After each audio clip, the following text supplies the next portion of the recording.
जय श्री राम सभी को। आप लोगों ने वर्ण व्यवस्था से पहले गोत्र व्यवस्था के भाग 1 को सुना। अब आप दूसरा भाग को सुने ध्यान से और समझें। शिक्षित किया।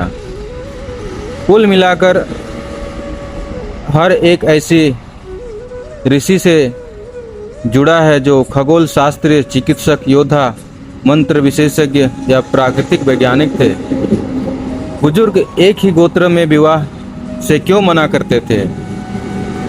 अब आती है वो बात जो स्कूल में नहीं पढ़ाई जाती। प्राचीन भारत में गोत्र का उपयोग जेनेटिक लाइन को ट्रैक करने के लिए किया जाता था। गोत्र पितृवंश से चलता है, अर्थात पुत्र ऋषि और वंश रेखा को आगे बढ़ाता है। इसलिए यदि एक ही गोत्र के दो व्यक्ति विवाह करें तो वे आनुवंशिक रूप से भाई बहन जैसे होते हैं। ऐसे बच्चों में मानसिक और शारीरिक दोष होने की संभावना होती रहती है। गोत्र प्रणाली प्राचीन भारतीय डीएनए विज्ञान, और हमें ये हजारों साल पहले से पता था। पश्चिम विज्ञान के जेनेटिक से पहले गोत्र आपकी मानसिक प्रोग्रामिंग, आप इसे निजी बनाते हैं। कुछ लोग जन्म से विचारशील होते हैं, कुछ में गहरी आध्यात्मिक भूख होती है, कुछ को प्रकृति में शांति मिलती है, तो कुछ स्वाभाविक नेता या सत्य साधक होते हैं। क्योंकि आपके गोत्र ऋषि का मन भी आपकी प्रवृत्तियों को आकार देता है।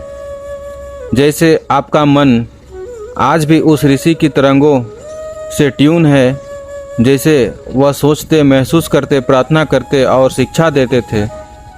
यदि आपका गोत्र किसी योद्धा ऋषि से है तो आप में साहस की भावना होगी। यदि वह किसी चिकित्सक ऋषि से है तो आप में आयुर्वेद या चिकित्सा की ओर आकर्षित होंगे। यह कोई संयोग नहीं, यह गहरी प्रोग्रामिंग है। गोत्र का उपयोग शिक्षा को व्यक्तिगत बनाने के लिए होता था।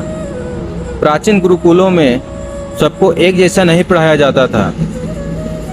गुरु का पहला प्रश्न होता था कि बेटा तुम्हारा गोत्र क्या है, क्योंकि इससे पता चलता था कि छात्र किस तरह से सीख सकता है, कौन सी विद्या उसके लिए उपयुक्त है, कौन से मंत्र उसकी ऊर्जा से मेल खाते हैं।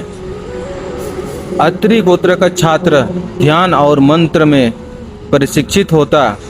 कश्यप गोत्र का छात्र आयुर्वेद में गहराई तक जाता। गोत्र सिर्फ पहचान नहीं, यह सीखने की शैली और जीवन पथ था।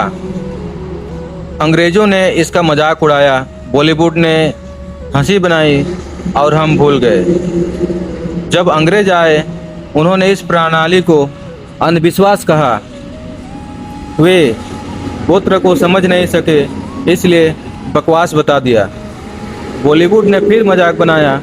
पंडित जी फिर गोत्र पूछ रहे हैं, जैसे कोई बेकार पुरानी बात हो। और धीरे धीरे हम अपने दादा दादी जी या नाना नानी जी से पूछना बंद कर दिए। हमने अपने बच्चों को बताना छोड़ दिया। सिर्फ 100 साल में 10,000 साल पुरानी व्यवस्था गायब हो रही है। उन्होंने इसे मारा नहीं, हमने इसे मरने दिया। यदि आप अपना गोत्र नहीं जानते, अपने एक नक्शा खो दिया है। कल्पना कीजिए कि आप एक प्राचीन शाही परिवार के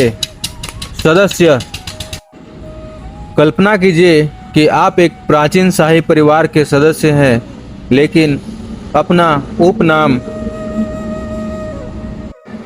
भी नहीं जानते। यह गंभीरता है।